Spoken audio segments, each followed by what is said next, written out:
The fan who caught Aaron Judge's historic home run baseball says he doesn't know what he'll do with it. Republicans, who recently got Roe v. Wade overturned, said, yeah, tell us about it.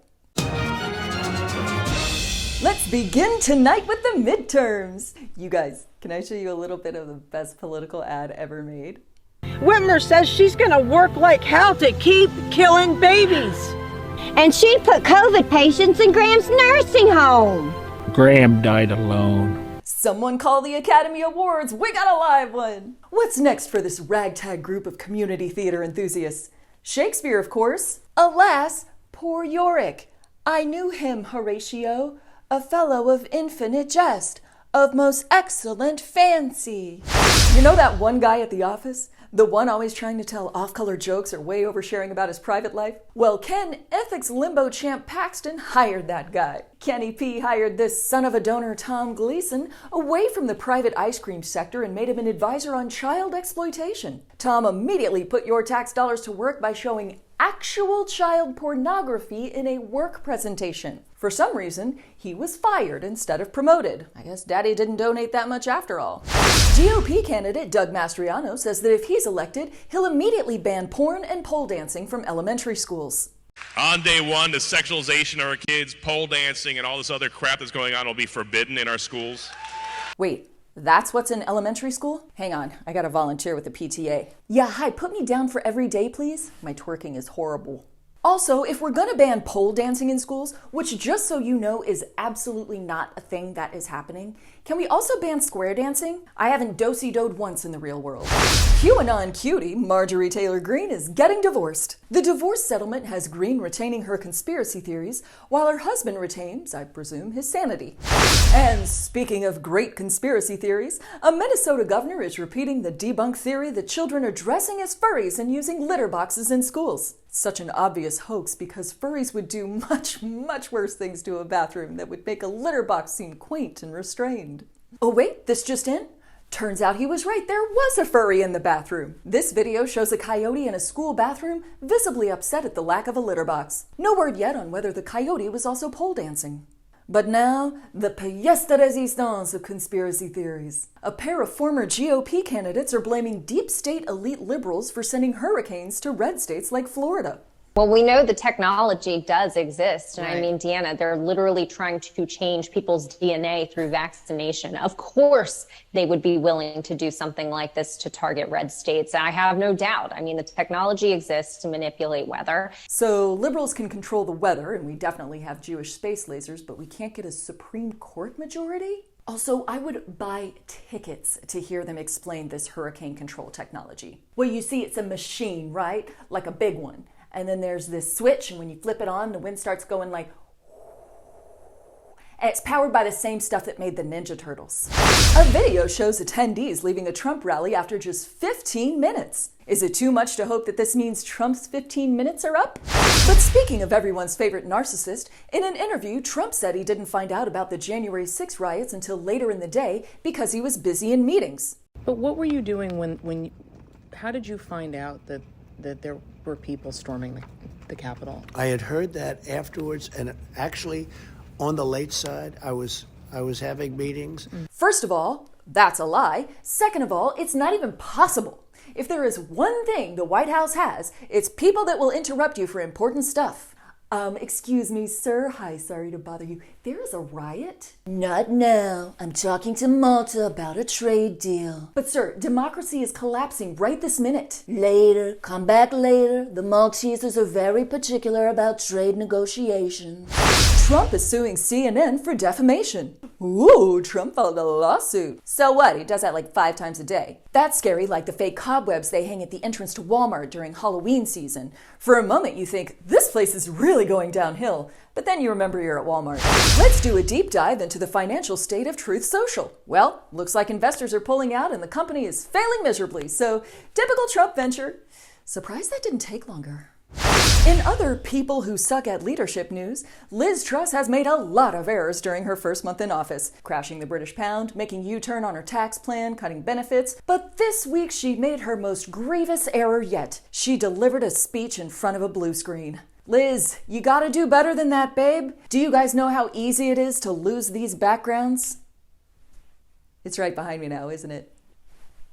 Let's do a broken love triangle update on our 3 favorite celebrities. Kim Kardashian, who is a famous millionaire, has agreed to pay a fine for shilling crypto on Instagram. The SEC chair put out a statement to the influencer-influenced community, warning against confusing the skills of celebrities with the very different skills needed to offer investment advice. There is no word yet on who the chair was wearing or sleeping with, or what skills he thinks Kim Kardashian does have. Former Kardashian paramour Pete Davidson, who is currently dating you, has been hired by Taco Bell to apologize for their past breakfast menu items. Mr. Davidson, who recently broke up with you to date your parents, is reportedly very excited to extend his particular brand of humor to the food chain, and is also very sorry to announce their imminent breakup.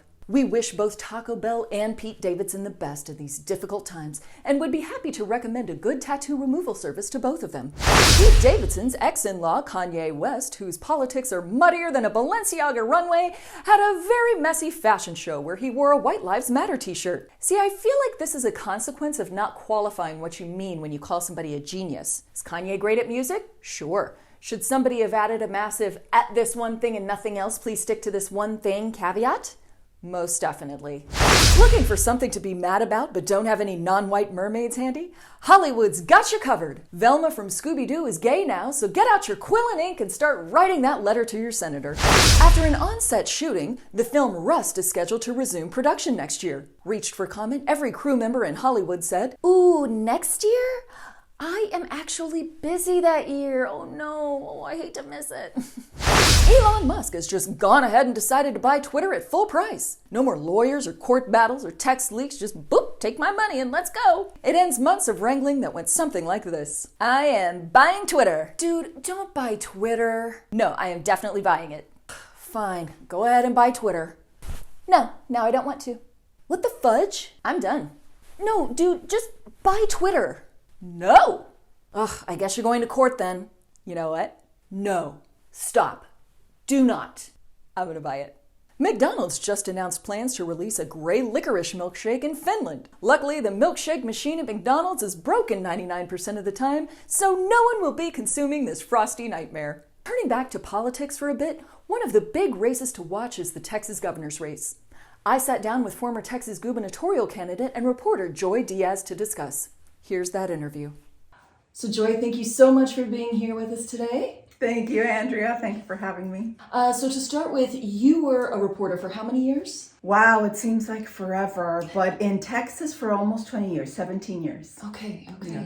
And I've been reporting on the fake news for several months now, so, similar story. Yes. Basically the same thing. We have the same background. Yes. Everyone would agree on that. A year or so, maybe 2 ago, left reporting though and decided to run for governor of Texas. Yeah, because you need to have big goals in life. Yes, it was last November, a year ago, I left the Texas Standard. It's, it was one of the most beautiful experiences of my life.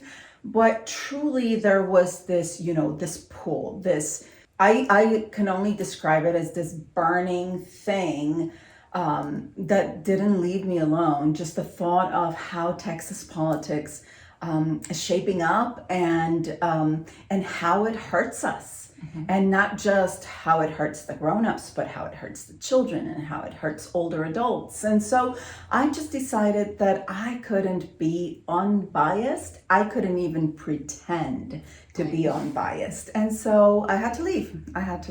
I'm sad that you are not in the governor's race, but I am happy that we have Beto running against Greg Abbott. Yes. Have you decided which one you're going to vote for? Oh, we didn't need to ask that question. I am supporting Beto O'Rourke. The governor lost my trust so many years ago, and so I cannot, in good conscience, vote for a person who hurts other people. You make an excellent point there, especially with the border stuff that's going on, which, we see the stunts from DeSantis and Abbott taking these migrants and shipping them off to God knows where. But I think that really obscures what's actually going on. So as someone who has lived on both sides of the border, what do you want people to know about the people that are coming here? Well, it's interesting that we're going to focus on the border for a second here, but when you see, not just the border, when you see healthcare, when you see education, when you see shooting after shooting after shooting after shooting after shooting, and I am not tired of pointing out the disregard, the level of disrespect, because the responsibility of a governor is to serve. There was a time when we didn't call them politicians, Andrea. We call them public servants. And if you are not serving the public, then what are you doing? Who are you serving? Is this self-service? And if it is, then that's not your role. So with the issue of the border, I am a bicultural American. I was born in Mexico. My father was an American. I didn't come here until I was a grown-up. And so I have this really dramatic perspective, right, on both sides of the border. So who are the people who are coming? We know they're mostly Central Americans. And I am reading a book by Maria Martin. And for those of you who like NPR, Maria Martin was the creator, if I call her the mother, of Latino USA on NPR.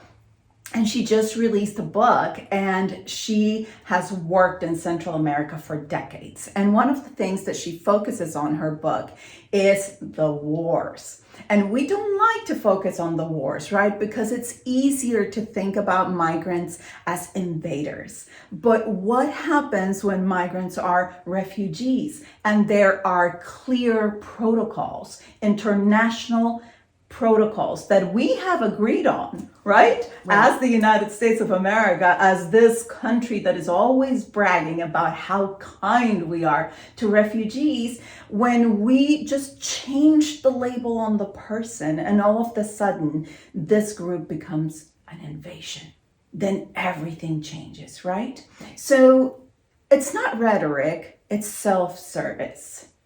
And that is a dangerous game when we are talking about people who are responsible for entire states, especially the state of Texas, that is so large and that can be more prosperous than it is.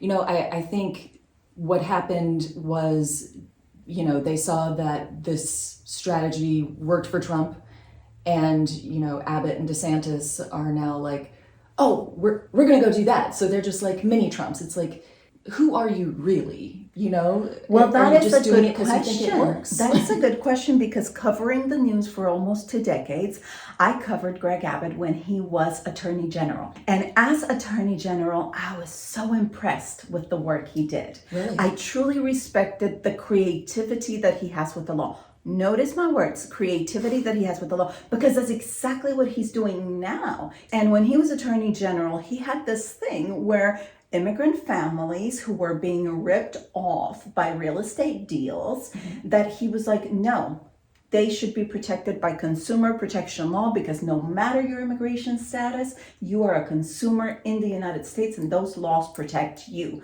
And I was like, whoa, that is really creative. And that is a good use of the law, right? Protecting people, serving the public. And the whole point to me comes down to, is he serving us? And the answer is no. So he needs to be voted out. That is my opinion. That may not be your opinion, but just go back to the basic definition of what a governor should do. And that is to serve his people, his or her people. Right. He's not doing that. Right. And he hasn't done it in 8 years. That's almost a decade, Andrea. Yeah. Almost a decade. It is. And so a decade of disservice, that's not what we need. Well, here's my question. He's been governor for so long, and he's saying he's going to fix all these problems. What's he been doing for the past 8 years? Exactly. One of the things, when I ran, I told everybody that I wouldn't run for more than 2 terms, because if you don't have the urgency of working, right? The urgency of solving problems, then what are you doing? Yeah. It feels like we're coming to a decision on who we're going to vote for, which I feel good about. Yes. So did you watch the debate? I did. Yes, I guess the journalist in me still does that. Oh, there's a debate. Let me put it on my calendar. No, I think we should all be doing that. Yes, I would like for more of us to do that. What were your takeaways from that debate? Well, people often after a debate, they say, who won the debate, right? Well, there's no question about this because this wasn't a debate. This was Beto being disciplined and answering the questions and answering with the truth. You just need to Google those answers. Right. And he answered with the truth. And then you had a governor who is doing exactly what he does all the time. Yes, I will answer that question thoroughly, but first. Mm-hmm. The promise was, I will answer that question thoroughly, and he never did. It's the same with what he's been doing. Yes, we will stop every rapist, but first, let's block abortions, right?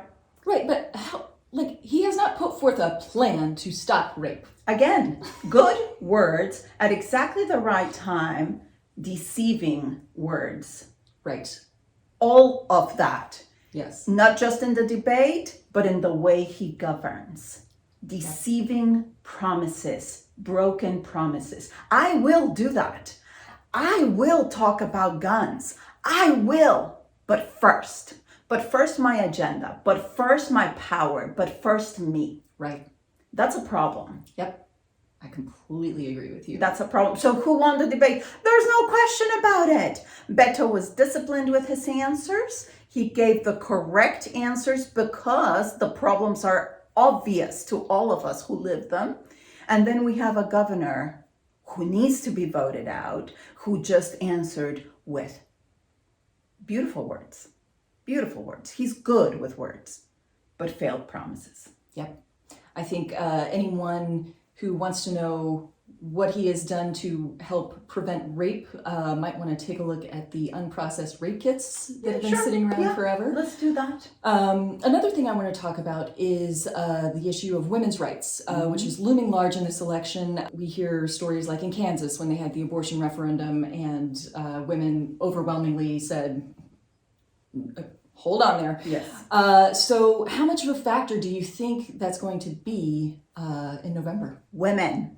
We are the majority of the population in Texas. We're more than half. And when you are more than half, you are the majority. So this is what I'm going to tell you is come out and overwhelm those voting booths. Let's just come out in numbers like never before. Why?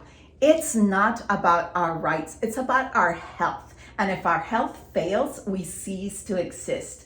People can exist without rights, but people cannot exist without their health. Right. And so as women, it's not about our rights. It's about us being human enough, existing in these bodies, right? These bodies that create the next generation of Texans.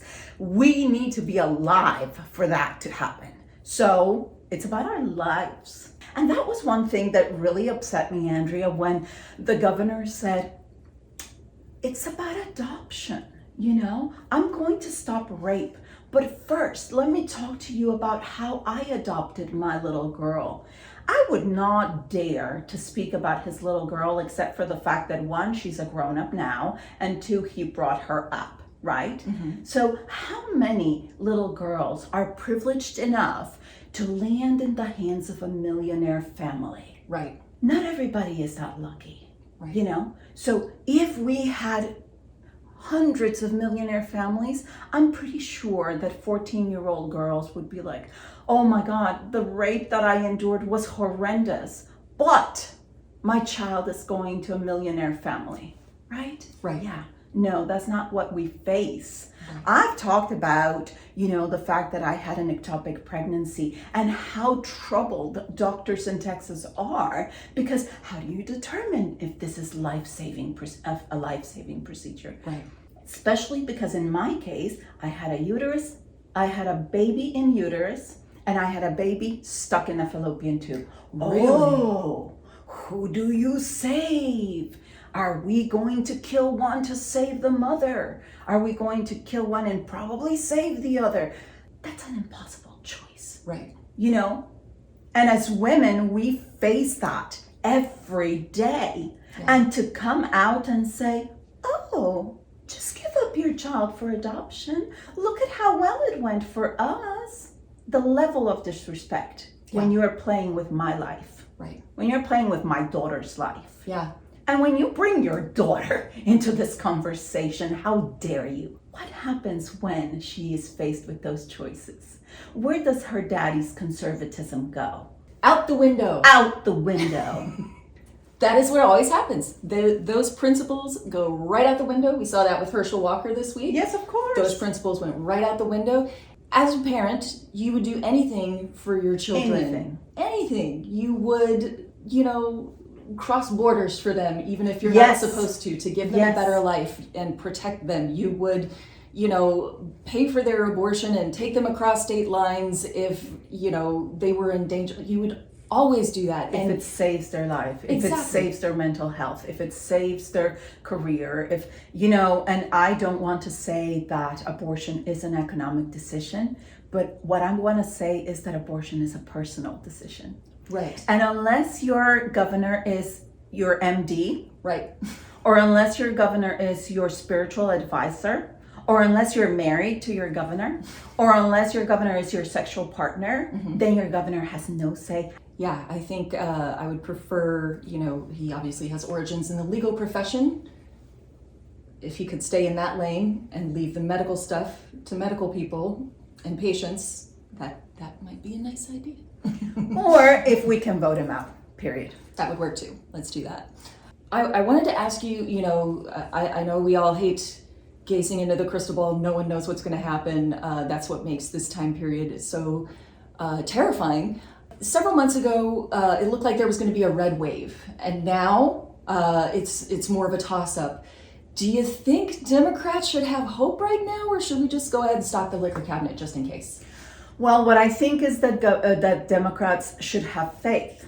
I don't want you to have a false hope or a correct hope or hope, period. I want you to have faith in the future, and I want you to act. I'm a Christian, and I believe what this verse in the Bible says, that faith without works is dead.